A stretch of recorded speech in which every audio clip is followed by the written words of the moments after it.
Hi hello ನಮಸ್ತೆ welcome to ಗೊಂಬೆ ಲೋಕ. ಎಲ್ಲ ಹೇಗಿದ್ದೀರಾ? ಹೋಪ್ ಎಲ್ಲ ಚೆನ್ನಾಗಿದ್ದೀರಾ ಅಂತ ಅನ್ಕೊಂತೀನಿ. ಇವತ್ತು ಬೆಳಗ್ಗೆಯಿಂದ ಬ್ಲಾಗ್ ಸ್ಟಾರ್ಟ್ ಮಾಡಿದ್ದೀನಿ. ಇವತ್ತು ಊರಿಗೆ ಹೋಗೋದಿತ್ತು, ಹಾಗಾಗಿ ಬೆಳಗ್ಗೆ ಬೇಗನೆ ಎದ್ದು ಎಲ್ಲ ಕೆಲಸ ಮುಗಿಸ್ಕೊಂಡು ಪೂಜೆ ಮಾಡಿ ಊರಿಗೆ ಹೊರಟಿದೀವಿ. ಊರಲ್ಲಿ ಆಂಜನೇಯ ಟೆಂಪಲ್ ಇದೆ, ಅಲ್ಲಿ ಪ್ರತಿ ವರ್ಷನೂ ಕೂಡ ನಾವು ಎಲೆ ಪೂಜೆ ಮಾಡಿಸ್ತೀವಿ. ಹಾಗಾಗಿ ಈ ವರ್ಷನೂ ಕೂಡ ಎಲೆ ಪೂಜೆ ಮಾಡಿಸೋದ್ರಿಂದ ಸ್ವಲ್ಪ ಬೇಗನೆ ಹೊರಟ್ವಿ ನಾವು. ಬೆಂಗಳೂರಿಂದ 100 ಕಿಲೋಮೀಟರ್ಸ್ ಇದೆ ಸಂತೊರು ಊರು. ಹಾಗಾಗಿ ಬೆಳಗ್ಗೆ ಸ್ವಲ್ಪ ಬೇಗನೆ ಬಿಟ್ವಿ. ಗೊಂಬೆ ಕೂಡ ಬೆಳಗ್ಗೆ ಬೇಗನೆ ಎಬ್ಸಿದ್ವು ಅಲ್ವಾ, ಹಾಗಾಗಿ ಅವಳು ಕೂಡ ನಿದ್ದೆ ಮಾಡ್ತಾ ಇದ್ಲು. ಹಾಗೆ ಹೋಗ್ತಾ ಎಲ್ರು ಆರಾಮಾಗಿ ಮಾತಾಡ್ಕೊಂಡು ಹೋಗ್ತಾ ಇದ್ವಿ. ಬೆಳಗ್ಗೆ ಟಿಫಿನ್ ಕೂಡ ಮಾಡಿರ್ಲಿಲ್ಲ ಅಲ್ವಾ, ಹಾಗಾಗಿ ಟಿಫಿನ್ ಮಾಡೋಣ ಅಂತ ನಿಲ್ಸ್ಬಿಟ್ಟು ಟಿಫಿನ್ ಮಾಡಿ ಇವಾಗ ಮತ್ತೆ ಅವ್ರ ಊರಿಗೆ ಹೊರಟಿದೀವಿ. ಇನ್ನೇನ್ ಹತ್ರ ಇದೆ ಊರು. ಗೊಂಬೆ ಕೂಡ ಆರಾಮಾಗಿ ನಿದ್ದೆ ಮಾಡಿ ಎದ್ದಿದ್ದಾಳೆ. ಇವಾಗ ಅವಳಿಗೆ ನಿದ್ದೆ ಫುಲ್ ಚೆನ್ನಾಗಾಗಿದೆ.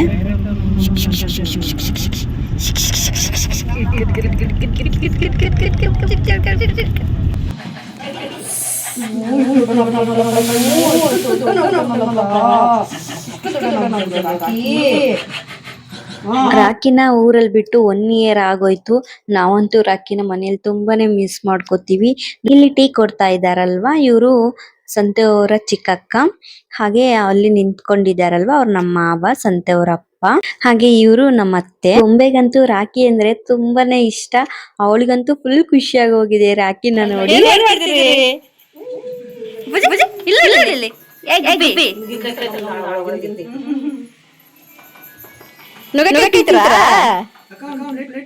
ಪೂಜೆಗೆ ಎಲ್ಲ ರೆಡಿ ಮಾಡ್ಕೊಳ್ಳೋಣ ಅಂತ ನಾನಿಲ್ಲಿ ಆರತಿ ಮಾಡೋಕೆ ಅಂತ ಆರತಿಗೆ ಹೂವೆಲ್ಲ ರೆಡಿ ಮಾಡ್ಕೋತಾ ಇದ್ದೆ. ಇದು ತುಂಬಾನೇ ಹಳೆ ಮನೆ, ಹೊಸದಾಗಿ ಇದನ್ನ ಕಟ್ಟಿಸ್ಬೇಕು ಅಂತ ಅನ್ಕೊಂಡಿದೀವಿ. ಅದು ಯಾವಾಗ ಆಗುತ್ತೋ ನೋಡ್ಬೇಕು. ಇಲ್ಲಿ ಸಂತೆಯವರ ದೊಡ್ಡಕ್ಕ ದೀಪಕ್ಕೆ ಅಂತ ಬತ್ತಿನ ಹೊಸಿತಾ ಇದ್ರು. ಎಲ್ರು ಒಂದೊಂದ್ ಕೆಲ್ಸ ಮಾಡ್ತಾ ಇದ್ವಿ. ರಾಖಿ ಅಂತೂ ನಾವು ಊರಿಗೆ ಹೋದ್ರೆ ಸಾಕು, ನಮ್ಮ ಹಿಂದೆ ಮುಂದೆನೆ ಓಡಾಡ್ತಾ ಇರ್ತಾನೆ. ಅವ್ನಿಗೆ ಎಲ್ಲಿ ನಾವು ಮತ್ತೆ ಬಿಟ್ಟೋಗ್ಬಿಡ್ತೀವೋ ಅಂತ ಅವನು ಹಿಂದೆ ಮುಂದೆ ಓಡಾಡ್ತಿರ್ತಾನೆ ನಮ್ಗೆ. ನಾವು ಕೂಡ ಅವನ್ನ ಬಿಟ್ ಬರಕ್ ಮನ್ಸ್ ಬರಲ್ಲ. ಆದ್ರೆ ಏನ್ ಮಾಡೋದು, ಗೊಂಬೆ ಕೂಡ ಚಿಕ್ಕವಳಿದ್ದಾಳೆ, ಅವಳಿಗೂ ಏನು ತಿಳಿಯಲ್ಲ. ಅವಳೇನೋ ಬಾಲ ಜಗಕ್ ಹೋಗೋದು, ಅವನಿಗೆ ಕೋಪ ಬರೋದು. ಮೊದ್ಲೇ ಅವನ್ಗೆ ಕೋಪ ಜಾಸ್ತಿನೇ, ಹಾಗಾಗಿ ನನ್ಗೆ ಭಯ ಅಷ್ಟೇನೆ. ಇಲ್ಲಾಂದ್ರೆ ಅವನ್ನ ಕರ್ಕೊಂಡ್ ಬಂದ್ಬಿಡ್ತಾ ಇದ್ವಿ. ಅವಳಿಗೆ ಸ್ವಲ್ಪ ಬುದ್ಧಿ ಬಂದು ಎಲ್ಲ ಗೊತ್ತಾಗೋವರ್ಗುನು ಆಮೇಲೆ ಕರ್ಕೊಂಡ್ ಬಂದ್ಬಿಡ್ತೀವಿ ಅವನು ಕೂಡ. ಆದ್ರೆ ಏನ್ ಗೊತ್ತಾ, ಇವಾಗ ಆಲ್ರೆಡಿ ಅವನು ನಮ್ಮ ಅತ್ತೆಗ್ ತುಂಬಾ ಅಡ್ಜಸ್ಟ್ ಆಗ್ಬಿಟ್ಟಿದ್ದಾನೆ. ಅವ್ರಿಗೆ ರಾಖಿ ಇಲ್ಲ ಅಂದ್ರೆ ತುಂಬಾನೇ ಬೇಜಾರಾಗಿ ಹೋಗುತ್ತೆ. ಅದು ಒಂದ್ ಕಾರಣ ನಾವು ಕರ್ಕೊಂಡ್ ಬರದೇ ಇರೋದಕ್ಕೆ. ಅವರು ಕಳ್ಸಕ್ಕೆ ಇಷ್ಟ ಪಡಲ್ಲ ಅವನ್ನ. ಅವನ್ ತುಂಬಾನೇ ಅಟ್ಯಾಚ್ ಆಗ್ಬಿಟ್ಟಿದ್ದಾನೆ ಅವ್ರಿಗೆಲ್ಲ. ನಾವು ಹೂವೆಲ್ಲ ಕಟ್ಟಿ ಮುಗಿಸಿ ಪೂಜೆಗೆಲ್ಲ ರೆಡಿ ಮಾಡ್ಕೊಂಡು, ಹಾಗೆ ನೈವೇದ್ಯಕ್ಕೆ ರೆಡಿ ಮಾಡ್ಕೊಂಡು, ಇಲ್ಲಿ ಸಂತೆಯವರು ದೊಡ್ಡಕ್ಕ ದೀಪ ಹಚ್ತಾ ಇದ್ದಾರೆ. ಅವರು ಮನೇಲಿ ಪೂಜೆ ಮಾಡಿದ್ರು.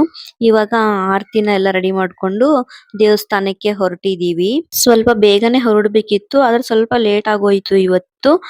ಇನ್ನೇನು ದೇವಸ್ಥಾನಕ್ಕೆ ಬಂದ್ವಿ. ಈ ದೇವಸ್ಥಾನ ಬಂದು ಮೇನ್ ರೋಡ್ ಅಲ್ಲೇ, ಹೈವೇದಲ್ಲೇ ಇರೋದು. ದೇವಸ್ಥಾನ ತುಂಬಾ ದೊಡ್ಡದಾಗಿ ಚೆನ್ನಾಗಿತ್ತು. ರೋಡ್ ಎಲ್ಲ ದೊಡ್ಡದ್ ಮಾಡ್ಬಿಟ್ಟು ದೇವಸ್ಥಾನಕ್ಕೆ ಜಾಗ ತುಂಬಾನೇ ಕಡಿಮೆ ಆಗಿದೆ. ಅಲ್ಲಿ ಪೂಜೆ ಮಾಡಕ್ ಹೋಗೋಷ್ಟು ಸ್ಪೇಸ್ ಬಿಟ್ಟಿದ್ದಾರೆ. ಬಟ್ ಆ ಕಡೆ ಈ ಕಡೆ ಚೆನ್ನಾಗಿ ಸ್ಪೇಸ್ ಇದೆ. ಮನೆಯಿಂದ ಒಂದು 200 ಮೀಟರ್ಸ್ 300 ಮೀಟರ್ಸ್ ಇದೆ ಅಷ್ಟೇನೆ ದೇವಸ್ಥಾನಕ್ಕೂ ನಮ್ಮ ಮನೆಗೂ.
ಇವಾಗ ಪೂಜೆ ಎಲ್ಲ ಮುಗೀತು. ಇವಾಗ ಔಟ್ಸೈಡ್ ಬಂದು ಕುತ್ಕೊಂಡ್ವಿ.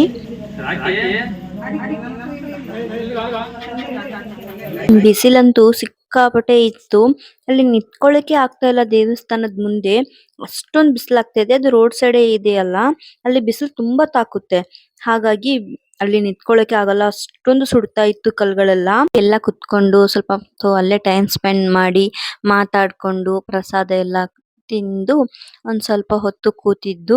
ಹಾಗೆ ಕೆಲವೊಂದು ಫೋಟೋಸ್ಗಳನ್ನೆಲ್ಲ ತಗೊಂಡ್ವಿ. ಎಲ್ಲ ಒಟ್ಟಿಗೆ ಸೇರಿದ್ವಲ್ವಾ, ಜಾಸ್ತಿ ಈ ತರ ಸೇರಕ್ಕೆ ಆಗಲ್ಲ, ಎಲ್ಲ ಬ್ಯುಸಿ ಇರ್ತಾರೆ. ಹಾಗಾಗಿ ಇವತ್ತು ಸೇರಿದ್ವಿ ಅಂತ ಫೋಟೋಸ್ ಎಲ್ಲ ತಗೊಂಡ್ವಿ. ನಾವು ಊರಿಗೆ ಹೋದಾಗ ಸಂತೆ ಊರಕ್ಕರೆಲ್ಲ ಬರಕ್ ಆಗಲ್ಲ, ಅವ್ರು ಬಂದಾಗ ಕೆಲವೊಂದ್ಸರಿ ನಾವು ಹೋಗಕ್ಕಾಗಲ್ಲ, ಆ ತರ ಆಗ್ತಿತ್ತು. ಇವತ್ತು ಎಲ್ರು ಸೇರಿದ್ವಿ. ಇವಾಗ ದೇವಸ್ಥಾನದಿಂದ ಮನೆಗ್ ಬಂದ್ವಿ. ಗೊಂಬೆ ಚೆನ್ನಾಗಿ ಆಟ ಆಡ್ಕೊಂಡಿದ್ದಾಳೆ ಇವತ್ತು. ಮನೆ ಮುಂದೆನೆ ಒಂದು ಮಾವಿನ ಮರ ಇದೆ. ನೋಡಿ ಎಷ್ಟೊಂದು ಮಾವಿನಕಾಯಿ ಬಿಟ್ಟಿದೆ ಅಂತ. ನೋಡಕ್ ಒಂಥರ ಖುಷಿ ಆಗ್ತಾ ಇತ್ತು, ಅಷ್ಟೊಂದು ಮಾವಿನಕಾಯಿ ಬಿಟ್ಟಿತ್ತು. ಇವಾಗ ಒಂದ್ ಸ್ವಲ್ಪ ತೋಟಕ್ಕೆ ಹೋಗೋಣ ಅಂತ ಹೋಗ್ತಾ ಇದ್ವಿ.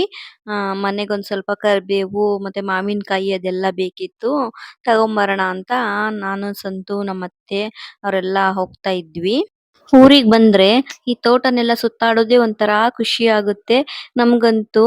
ಮೈಂಡ್ ಎಲ್ಲ ಒಂಥರ ಫ್ರೆಶ್ ಅನ್ಸುತ್ತೆ. ಸಂತು ನಿಂಬೆ ಹಣ್ಣು ಕೀಳ್ತಾ ಇದ್ರು. ಮನೆಗೆ ನಿಂಬೆ ಹಣ್ಣು ತಗೊಂಡ್ ಹೋಗೋಣ, ಇವಾಗ ಬೇಸ್ಗೆ ಜ್ಯೂಸ್ ಮಾಡಕ್ಕೆಲ್ಲ ಬರುತ್ತೆ ಅಂತ ಹೇಳ್ಬಿಟ್ಟು ನಿಂಬೆ ಹಣ್ಣು ಕೀಳ್ತಾ ಇದ್ರು.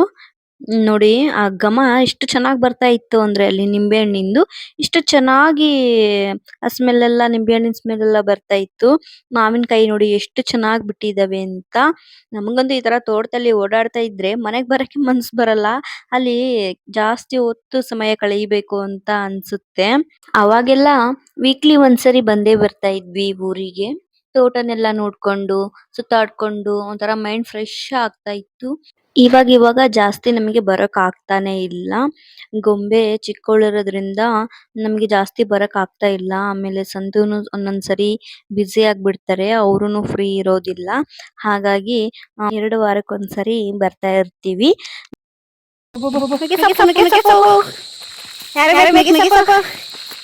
ಇಲ್ಲಿ ತೋಟ ಕಾಣಿಸ್ತಾ ಇದೆ ಅಲ್ವಾ, ಇದೇ ನೋಡಿ ನಮ್ದು ಬಾಳೆ ತೋಟ. ಇವತ್ತು ನಮ್ಗೆ ಬಾಳೆ ತೋಟಕ್ಕೆ ಹೋಗಕ್ ಆಗ್ಲೇ ಇಲ್ಲ, ಟೈಮ್ ಸಾಕಾಗ್ಲಿಲ್ಲ ನಮ್ಗೆ. ಬೆಂಗಳೂರಿಗೆ ಹೊರಡ್ಬೇಕಿತ್ತು, ಟೈಮ್ ಆಗೋಗುತ್ತೆ ಅಂತ ನಾವು ಹೋಗಕ್ ಆಗ್ಲಿಲ್ಲ. ನುಗ್ಗೆ ಸೊಪ್ಪು ಮತ್ತೆ ನುಗ್ಗೆಕಾಯಿ ಹಾಗೆ ಮಾವಿನಕಾಯಿ ಎಲ್ಲ ತಗೊಂಡ್ ಮನೆಗೆ ಹೊರಟಿದೀವಿ. ಹಳ್ಳಿ ವಾತಾವರಣ ಎಷ್ಟು ಚಂದ ಅಲ್ವಾ, ನನಗಂತೂ ತುಂಬಾನೇ ಇಷ್ಟ ಆಗುತ್ತೆ. ಈ ತೋಟದ ಹತ್ರ ಎಲ್ಲ ಮನೆ ಮಾಡ್ಕೊಂಡಿರ್ಬೇಕು ಅಂದ್ರೆ ನನಗಂತೂ ತುಂಬಾನೇ ಇಷ್ಟ.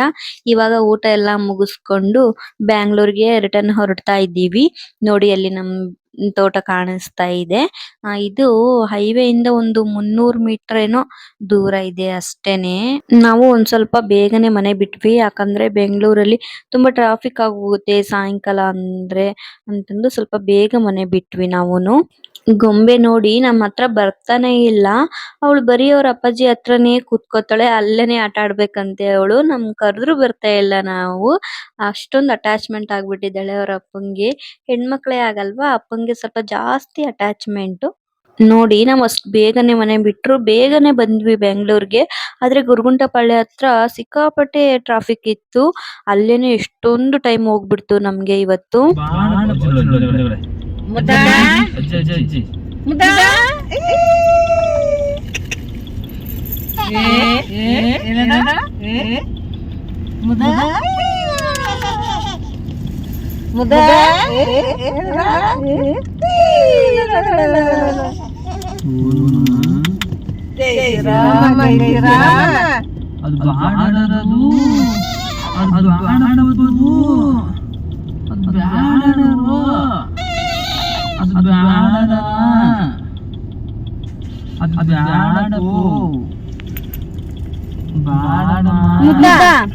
ಗೊಂಬೆ ಗೊಂಬೆ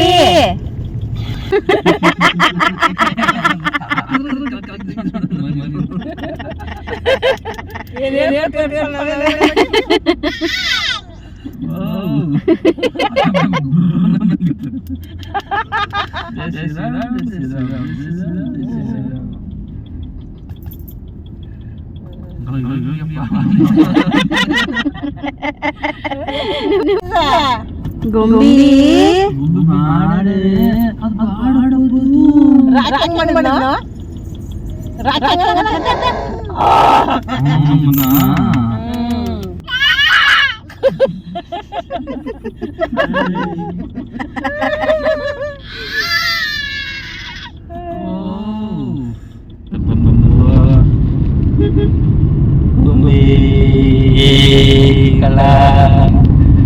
ಹಲೋ ಮುದ್ದ ಗೊಂಬಿ ಮಮ್ಮುಂಡ ಅಲ್ಲ ಮೊಬೈಲ್ ಕೊಟ್ಟಿಲ್ಲ ಏನಿಲ್ಲ ಮೊಬೈಲ್ ಮುಟ್ಸೋದೇ ಇಲ್ಲ ಆದ್ರೂ ಅಲ್ಲೋ ಅಂತೀಯಲ್ಲ ಮೊಬೈಲ್ ಕೊಟ್ಟು ಕೈಯಾಗೆ ನಿನಗೆ ಅಂತ ಏನಪ್ಪಿ ಸಂತು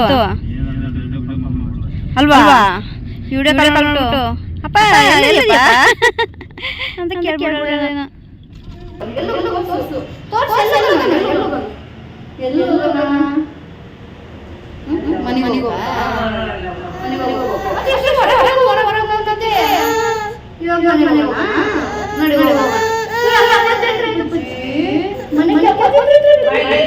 ಇವಾಗ ಮನೆಗ್ ಬಂದ್ವಿ. ಇವತ್ತಿನ ಬ್ಲಾಗ್ನ ನಾ ಇಲ್ಲಿಗೆ ಎಂಡ್ ಮಾಡ್ತಾ ಇದ್ದೀನಿ. ಐ ಹೋಪ್ ಈ ವಿಡಿಯೋ ಎಲ್ರಿಗೂ ಇಷ್ಟ ಆಗಿದೆ ಅಂತ ಅನ್ಕೊಂತೀನಿ. ಇಷ್ಟ ಆದ್ರೆ ಲೈಕ್ ಮತ್ತೆ ಕಮೆಂಟ್ ಮಾಡಿ, ಹಾಗೆ ಸಬ್ಸ್ಕ್ರೈಬ್ ಕೂಡ ಮಾಡ್ಕೊಳ್ಳಿ. Thank you for watching.